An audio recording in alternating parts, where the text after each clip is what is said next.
नमस्कार। आप सबका स्वागत है। मैं डॉक्टर मुन्नी कुमारी, मारवाड़ी महाविद्यालय रांची, हिंदी विभाग। बच्चों, आज मैं बितान भाग 2 से मनोहर श्याम जोशी द्वारा रचित सिल्वर वेडिंग पर चर्चा करूंगी। तो आइए सबसे पहले मैं इनका जीवन परिचय से अवगत कराती हूँ। मनोहर श्याम जोशी जी का जन्म 1933 ईस्वी में अजमेर में हुआ था। इनके पिता वल्लभ जोशी प्रख्यात शिक्षाविद एवं संगीताचार्य थे। इनकी मृत्यु 2006 में हुई थी।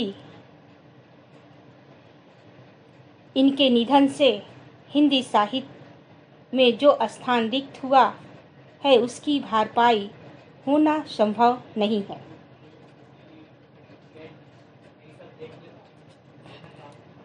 इनका प्रारंभिक शिक्षा अजमेर में हुई थी। लखनऊ विश्वविद्यालय से विज्ञान से स्नातक किए।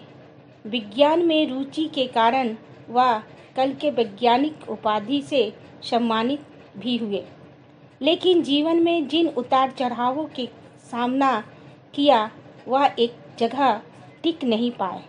नैनीताल के पास मुक्तेश्वर में स्कूल में अध्यापन का कार्य किए। बाद में उत्तर प्रदेश सरकार के एक विभाग में क्लर्की के कार्य किए, लेकिन मन वहाँ नहीं लगा। आधुनिक हिंदी साहित्य के श्रेष्ठ गद्यकार, उपन्यासकार, व्यंग्यकार, पत्रकार, दूरदर्शन धारावाहिक लेखक, जनवादी, उच्च कोटि के संपादक, कुशल प्रवक्ता तथा स्तंभ लेखक थे। इन्होंने धारावाहिक और फिल्म लेखन से संबंधित पटकथा लेखन नामक पुस्तक की रचना किए थे।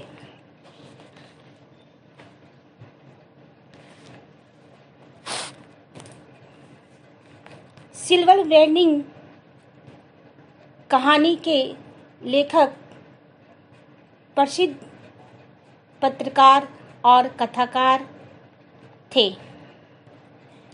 इस कहानी में पश्चिमी सभ्यता और संस्कृति के प्रभाव से आधुनिकता की ओर बढ़ता हमारा समाज एक ओर कई नई उपलब्धियां प्राप्त करता है, तो दूसरी ओर भारतीय संस्कृति के मनुष्य को मनुष्य बनाए रखने वाले मूल्य निरंतर कम होते चले जा रहे हैं।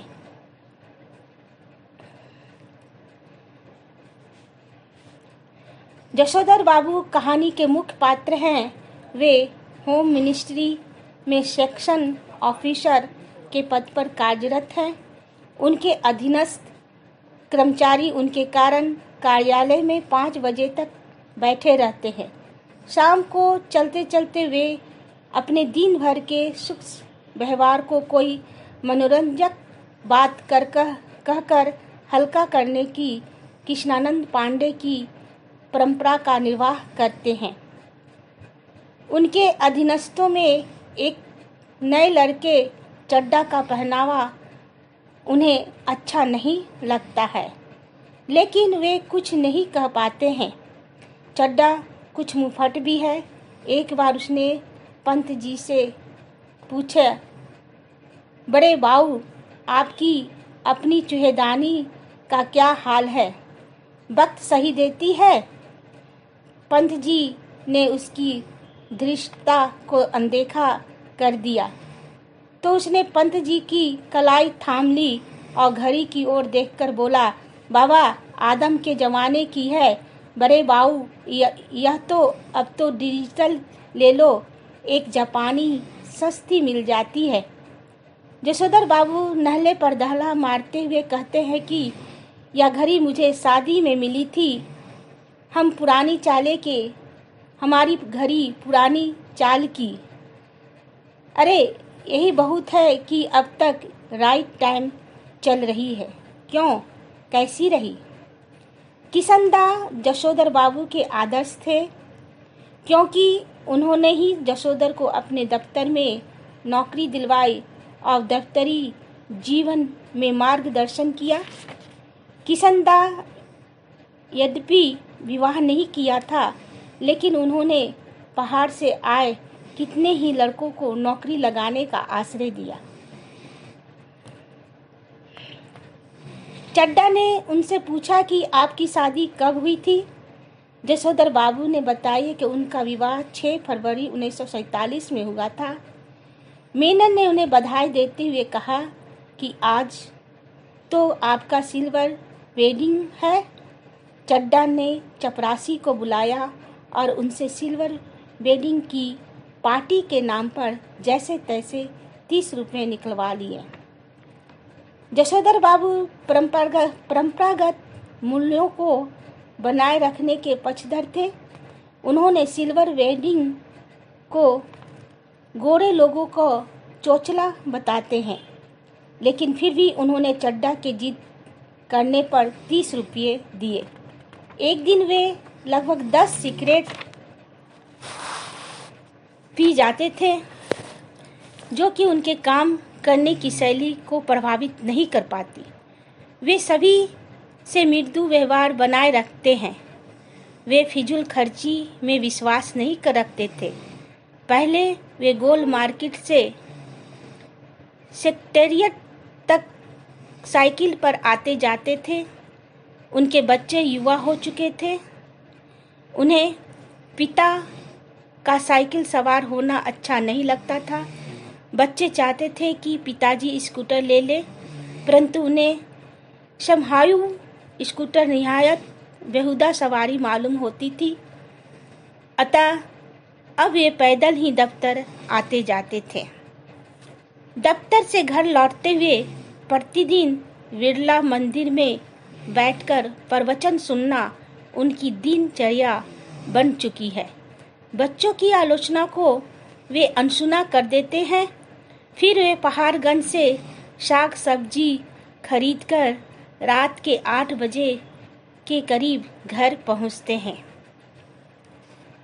बच्चों, सिल्वर वेडिंग की शेष भाग मैं अगले क्लास में बताऊंगी। धन्यवाद।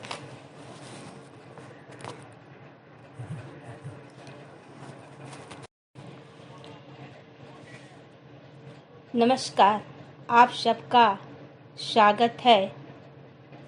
मैं डॉक्टर मुन्नी कुमारी, मारवाड़ी महाविद्यालय रांची, हिंदी विभाग। बच्चों, आज मैं बितान भाग 2 से मनोहर श्याम जोशी द्वारा रचित सिल्वर वेडिंग पर चर्चा करूंगी। तो आइए सबसे पहले मैं इनका जीवन परिचय से अवगत कराती हूँ। मनोहर श्याम जोशी जी का जन्म 1933 ईस्वी में अजमेर में